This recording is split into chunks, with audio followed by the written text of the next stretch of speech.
I'm gonna take a little step back here for this next album. I honestly want you to take a step up, Jake, because I'll okay, introduce fine. it first. Fine. Dance Gavin Dance have put out their newest album, Pantheon.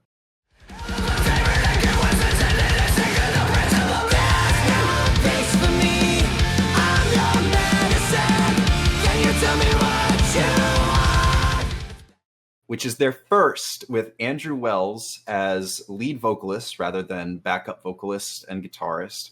The first non-Tillian album in 12 years. Tillian was the vocalist that they had for the longest. They put out, 6 albums with Tillian. And a lot of people, they released Speed Demon and Straight from the Heart, which were a little rushed. They had a different mixer than usual. No Chris Crummett on the track. People were like, it's over. It's cursed. It's done. Then the album drops.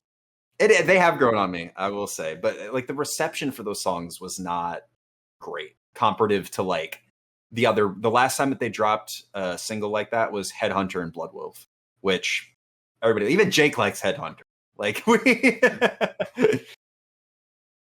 this is in the conversation, in my opinion, for the best Dance Gavin Dance album. I would stake that claim. If my two favorite Dance Gavin Dance albums are Instant Gratification and Acceptance Speech. And if you sat me down and said, is this as good as those albums? I would tell you yes.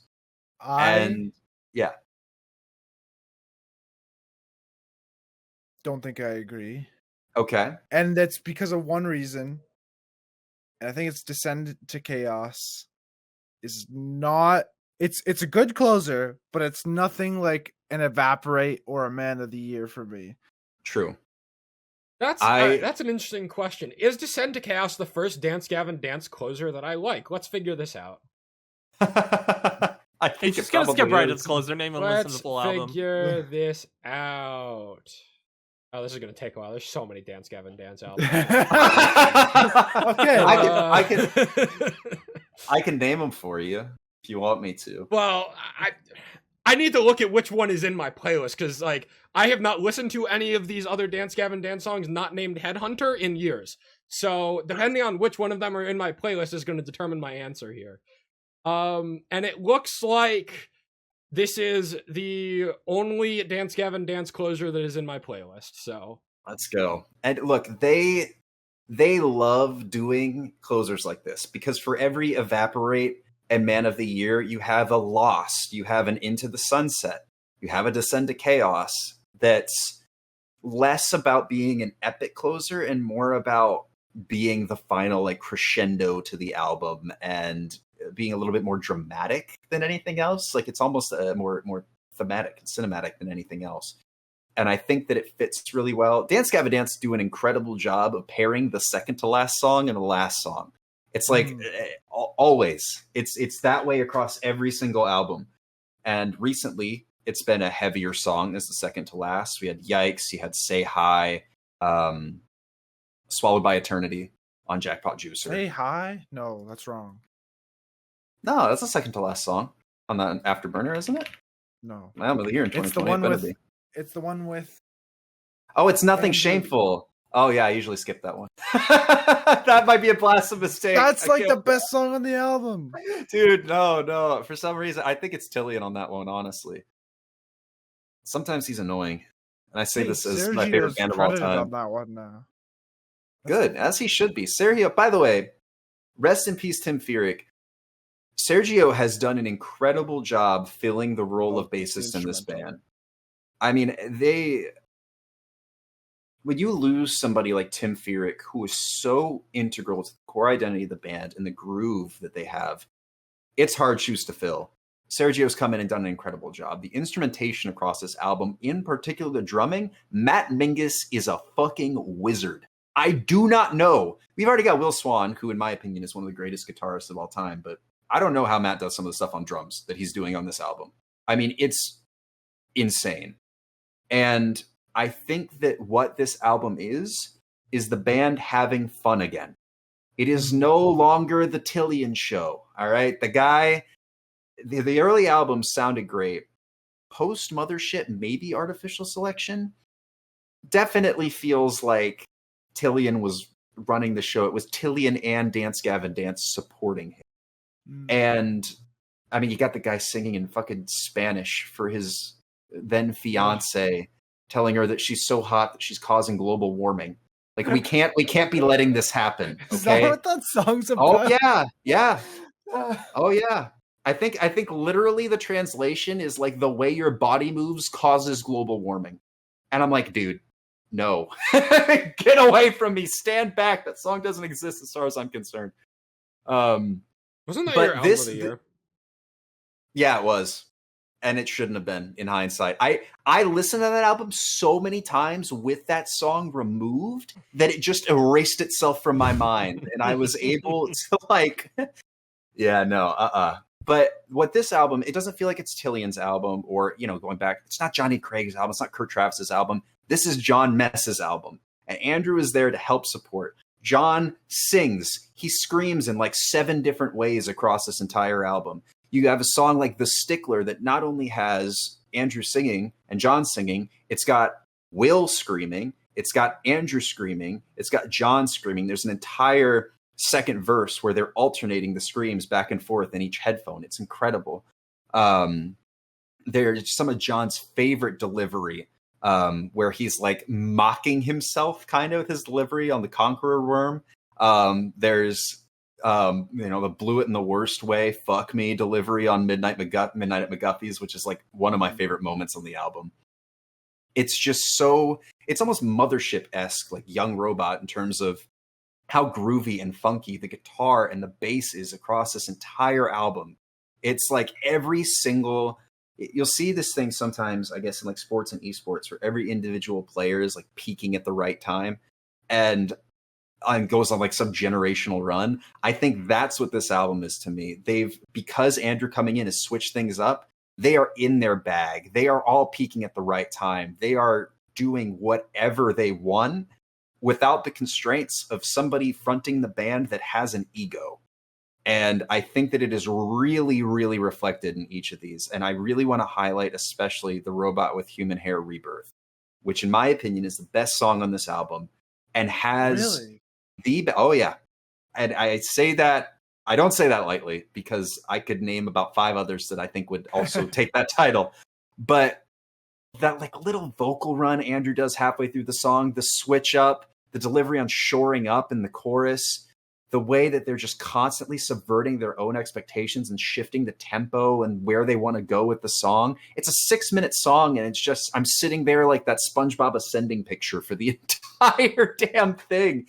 It's incredible. There's that bridge on Strawberry's Daughters where it's just Andrew screaming and it caps off with like, fuck them, fuck you. It's like, that's the energy of this album. It's fuck the haters, fuck people on Reddit, fuck you. We're going to do whatever we want and we don't care. We're going to have fun again. We're going to subvert expectations. We're going to create something that's groovy and funky and fun for the hell of it because we're musicians that love what we do.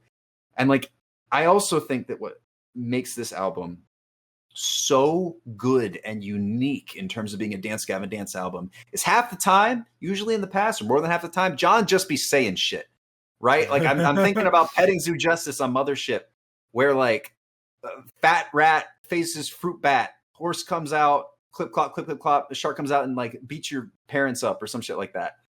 And I'm like, dude, what the fuck? But this, John is talking about how like, oh, like I would cope with my problems by smoking a shitload of weed. And it turns out that it was clouding up my art and like my ability to be a creative, which I don't know how that's possible because of some of the things he was writing. But it's like, I want to say I saw somewhere that the band as a part of the creation of this album agreed to be sober, like as a mutual band pact.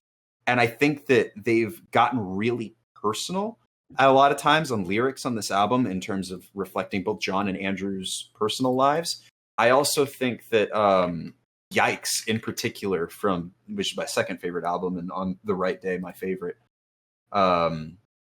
John Mess's chorus of sure I suck, I laid it up, I made a crunch, I wasted love, I waited up, my painless numb, afraid of love and scared of us. Everything I did, I made it up. They ate it up. I'm not enough. I made it cut. We're not enough. I wasted us, ashamed of us. Everything I touch, it turns to dust. I played it dumb, then played it up. I'm not enough. I made it up. I ain't enough. I made it up.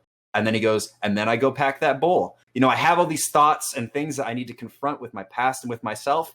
And then I go smoke weed and forget about it and just chill. And I think that song in particular about like feeling like coming to terms with the fact that like you're getting older, you've done these things, you've done wrong by people, you've not confronted the problems within yourself, and you've just straight up ignored it. And you don't want to think those things because they're heavy thoughts. And, you know, why would you confront that if you could just go pack a bowl and chill out for the day and go to bed and wake up the next day and do it all over again? And there's so many there. Every other song feels like, okay, we're showing you how good of musicians we are. But in reality, we're dealing with these things. We judge our own art. We feel like we're not enough. You know, there's a line on here, and I forget which song it's in, and it's going to bother me that I can't remember. But that they meant like I was meant to be swallowed up by my own art. Oh, it's in All the Way Down. I was meant to suffocate in my own art, but the strength of the medium's falling apart. That they're just so self-aware on this album in a way that consistently between John and Tillian has ever been present. And so it feels more personal than any other Dance Gavin Dance album has, really.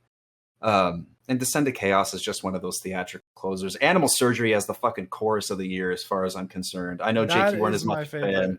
That is my favorite song, Animal Surgery. Oh, it's incredible. And I really like the Conqueror Worm as well. Yes. Especially like the da da da da da da da da da. Uh-huh. Yeah, the melody. That's one of the things that like John, his lyrics there, I mean, they make sense, but it's also like between him and Andrew doing the da-da-da thing in the background, it really just feels like they're both using their voices as instruments and playing along with the band. And yeah, I wasn't the biggest fan of Midnight at McGuffey's or All the Way Down as singles. Context of the album, fuck yeah, dude. We get finished with one of the best openers I've heard all year, and the first thing I hear is, wow! Like, yes, that's how I feel. That was my exact reaction the first time I finished Animal Surgery. What a standalone sentence. Good Lord. Veterinary school. I really hear Idola on like the intro of Yikes. It sounds like exactly like an Idola song. And I think we got 2 Andrew Wells albums this year. It's crazy. Right? We had a third one last year. Eviscerate was last year. Yeah. Oh yeah, but it wasn't very good. No Eviscerate. No. That album was a banger. Out of here. I still haven't gone back and re-listened to it after Men, but you should. Yeah, it's. I don't think we're gonna get another year where we get 2 Andrew Wells albums, and I enjoy. I enjoyed Mend, and I enjoyed this. I think I enjoy Men more, but I still like. I can appreciate that. Like, this is obviously better than the last album for Dance Gavin Dance. I don't know where I'd place it in my. I don't think it's my favorite Dance Gavin Dance album, but it is definitely a step up from the last one. Jake, is this your favorite Dance Gavin Dance album? Dog, I don't know. I don't like. I have 5 of these songs in my playlist, and I couldn't tell you a thing about any of them. That's more than me. This album is about as memorable as the IC Stars album was. Oh man, the reason why I ask is because I know that past albums you haven't really connected with, and you've gotten maybe a song here or there. So when you say like 4 or 5 at the onset, I was like, oh, hold on. That's like my average on a Dance Gavin Dance album is usually like 3 to 5 songs. I'm like, I've never been 50%. I'm always like somewhere between like 20 and 40% of the songs, whatever that math accounts to, depending on how many songs there are on the album.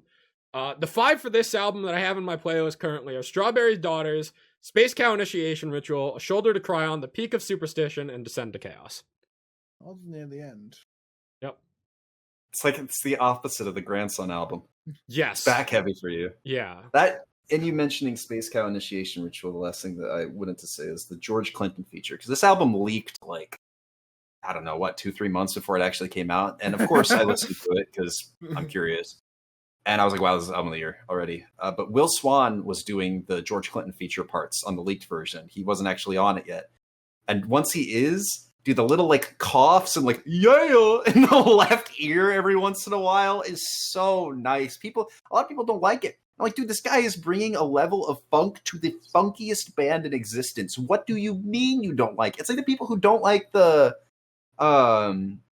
auto-tune on Andrew's voice at some point that they use like stylistically rather than to correct the fact that he can't sing, because you know it's Andrew fucking Wells. The guy could sing the alphabet and I would be happy. Like, it's just that the complaints that I see from like active Dance Gavin Dance fans about this album are so nitpicky about a band that at its core wants to be groovy and have fun. They do that on every track on this album. I can understand not being a Dance Gavin Dance fan coming into this and being like, I'll save a couple. It's not for me. Totally understandable. People who liked the previous albums but don't like this, get your ears checked. I mean, I don't know how else to put it. It's an absolutely incredible album. I had no expectations based off the singles and the 2 standalone songs before this. Front to back. Phenomenal. Their best in at least 7 years, if not 10, if not maybe ever. Yeah, Incredible this is my favorite. Dance Gavin Dance. Hell yeah, dude. Andrew Wells enjoyer. Yeah, I'm looking at. I'm the Andrew I've Wells enjoyer. Saved 7 songs. Actually, maybe not. Hell yeah. I'm curious, what's your favorite? Honestly, it's a tie between Robot with Human Hair and Strawberry's Daughters. That's what I would have thought. But I Yeah. really I think like Strawberry's Stupid Daughters Superstition. is my favorite as well. I really like But- Superstition and A Shoulder to Cry On. Justin and I are Bangers. pretty much in alignment, except Justin likes a few more than me. That's neat. Yeah, I also I think that. Oh, sorry, go ahead. It's- Like, given my track record with Dance Gavin Dance, you're really expecting me to spend a lot of time with this album when Nevertell and Fox Cult Yeah, right. and Released on the same Not a day. Race are dropping all on the same Icy day. Star, Lorna Like- Shore. Jake Like, Rose that is album. Lord Yeah. of the Rings. Famous Lorna Shore fan. Yeah, this album was just kind of doomed from the get-go for me. Yeah. Oh, that did drop on the same day. That was right. I haven't listened to it. Has anybody else? Fuck Lorna? no. Why the hell would I do that? I've already heard it. I've listened to their last what, 2 or 3. Hell, you could have listened to the To the I heard the Hellfire EP. EP and you heard the yeah, literally. Like, I've heard the EP. I've heard the album. No, I wish I had more to say about this, but given that it dropped on the most stacked release day of the entire year for me, and it's a band that I am historically mostly uninterested in, I don't think I listened to a song that I added to my playlist more than 5 times. Like, I listened to it like 2 or 3 times the day of just to affirm, like, okay, yes, I do actually like this song, and then that was kind of it. if I could extrapolate to like last.fm the amount of times that this song was played from my phone files, it would be Can you not do that? I well, feel like you can do that, it wasn't local on Spotify. It was I downloaded it to my phone files but you can still do that. and I listened in the thing. Oh, maybe then. All right. Well, we're in Dance Gavin Dance shooting to 2,000 yearly plays. I You just have think. to enable it on your last FM, I think. Okay, noted. If you have an Well. Android, I don't know. Oh no, I don't. I got an iPhone. Ah, maybe that might be not bad. cursed. Yeah, Yeah. no. Apple doesn't like cross functionality Well, very much. I've switched now, unfortunately. And I switched from Android to iPhone. Worst I like it. decision ever, except the camera. That's the only Camera is a that's the only banger. good- Yeah. I wish I could run Android on iPhone hardware. That would be awesome. Right? yeah.